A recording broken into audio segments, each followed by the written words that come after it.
Well, let's welcome in, shall we, Frank Leboeuf, who's hot-footed it from the stadium to join us to reflect on this. Frank, another very impressive night in Europe for PSG. Indeed, Dan, that was very impressive, but it's also impressive because Aston Villa didn't play, and as we normally say, it takes two to tango, so it was hard to find solutions for Paris Saint-Germain because definitely Aston Villa parked the bus, especially the second half.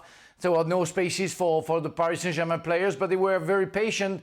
They calculated all action that they wanted to do, and because of the talent of some players, they made the difference, but nothing to complain about. I mean, the third goal was just a relief for everybody because it allows them to go to Villa and to be a little bit more confident about what they can achieve. But you know, when I see Désiré Doué, when I see Ousmane Dembélé, but also Vitinha, Neves, the future is really bright for Paris Saint-Germain. They have so much qualities. I'm a little bit conservative about the defense with Berardo and Pacho. I wasn't very sure. It's nice that Marquinhos can come back very soon, but otherwise, nothing to complain about. Everybody was spot on. You can't expect Aston Villa, Frank, to go to Paris, to this PSG side, and go toe-to-toe with them. They're not at that level, and certainly not when PSG are in the kind of form that they are. We saw what they did to Liverpool. There's only one way Villa could have approached that game, and that's exactly what they did, and they almost got out with a 2-1, which would have been a great result for them. That's true, you're right, you're absolutely right. Maybe they didn't have any choice, and they had only one chance to score, and they did.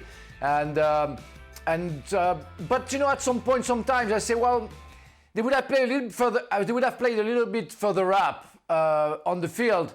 Maybe they would have a chance to counter-attack a little bit more. But it was clear for me that, as you said, even losing 1-0 or 2-1 was perfect for them. But for me, they're going to be more danger at home because they're going to open up. And with players like Doué, Ousmane Dembélé as well, and Barcola, that's going to be terrible for them because they're going to open spaces and they're going to be punished for me. It's always been the case with this game. And Unai Emery's been brilliant, as is Luis Enrique. But there are levels in this game that teams can reach. And Villa's is here, and PSG's is up here. It's the same conversation with Dortmund and Barcelona and the person. There are just levels. And sometimes we see results when the levels sort of balance themselves out by a bad performance or some special goals. These things can happen. But when teams reach I wouldn't say PSG were at the level they were against Liverpool, but they were still very, very good. Still very good. I mean, Liverpool were a tougher nut to crack, and they made that look easy for the most part. Even though they lost in Paris, I mean, it was an anomaly, that game. And the problem is, if PSG don't drop those levels for the second leg, it's very difficult to see how, A, Villa get back in it, and B, how they keep a clean sheet. When you see this attacking talent they have, when you see how tidy they are in the middle of the park, yeah, maybe defensively they'll give you a couple of chances, but when you see how they control games in the middle of the park with the Neveses and the Vitinho, and then you've got Zaire Emery coming on, you've got Doué, Dembélé and Kvaratskhelia, just absolutely brilliant. It's only pointing one thing, that it's going to be another tough night at Villa Park. Yeah, they've got a small chance, but this PSG side they're potentially good enough to... I mean, the start of the Champions League in this 36-team group, they were bang average. Mm-hmm. But they have timed their form absolutely perfect. I liked it when you did 36-team group. You just kind of did a... I looked at all the teams. You did like this is a signal. What's interesting, the best thing for PSG was Neymar, Messi and Mbappe leaving. Mm-hmm. Well, yes. And it would seem counterproductive, but yes, absolutely that's the case. And Frank just mentioned there that the future is bright for PSG. The future is now for PSG. Never mind the future. Their present is bright. This is a team that has all the makings of a group that can win this competition because, one, first and foremost, they are a team. The collective of PSG is very strong. And what makes a team a great team the fact that the collective is very strong, but the individual talent is also very strong. So when you need somebody to give you a play, to give you something magical, to give you something different, you got a guy like Kvaratskhelia who can take the 1v1 situation in the manner in which he did and gives you the lead in a game. That wasn't a team goal per se. It's a guy who gets himself in a 1v1 and is good enough to make the defender look silly and finish from a tight angle. So you have the collective work that Craig was just talking about and all the players that get involved in the midfield and all the talent that they have in the attacking half. And then you have the individual players. So it's Kvaratskhelia or it's Dembele or whoever it may be, or Doué that can score in the manner in which he did today. That's what elevates PSG. First and foremost, the collective is so very strong, so disciplined in what they do, and very good in understanding what each of the players' role is on the field, and that was on full display today. The fact that you have Nuno Mendes scoring the third goal in the manner in which he did, you would think, well, what's the left back doing there so late in the match? Well, Dembele had put himself in a playmaking position. Somebody had to occupy the space going forward. And Nuno Mendes was the closest one. So it's not even a question of I'm dropping back. No, I'm going to go and run in between the lines and maybe I get a ball. And he did and was able to finish it. That doesn't happen by accident. It happens because the team knows exactly who they are and who they want to be on the field. PSG are scary good. You mentioned Neymar, the circus. It was the circus. Yes, it was. Neymar, Mbappe, Messi. It was the circus. Every week we'll be talking about different things. But I dare say you could lob, when the players left, you can also lob Pochettino in there as well.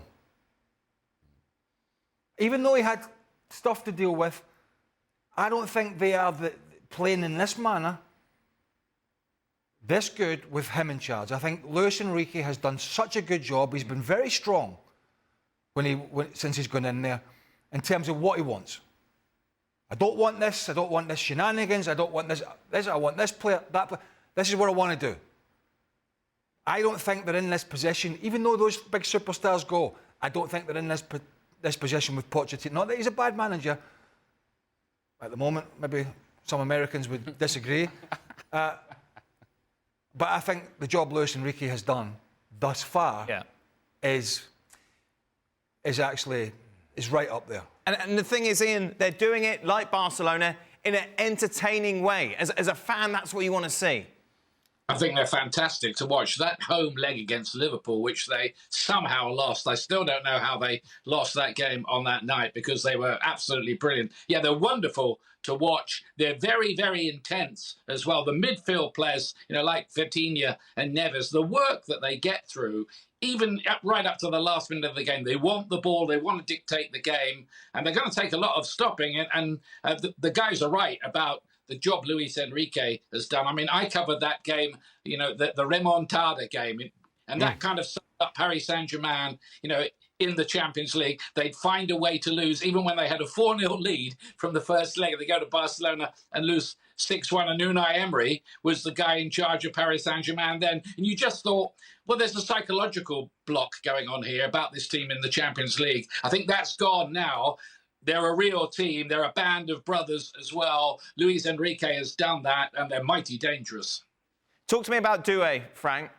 It's obviously been a breakout season for him. Has this surprised PSG, or did they see it coming? Well, he was already showing some interesting stuff when he was playing for Rennes, but for the past, 4 or 5 months, that's a different players. We can feel, like you were talking, I was listening when you talked about Lamine Yamal.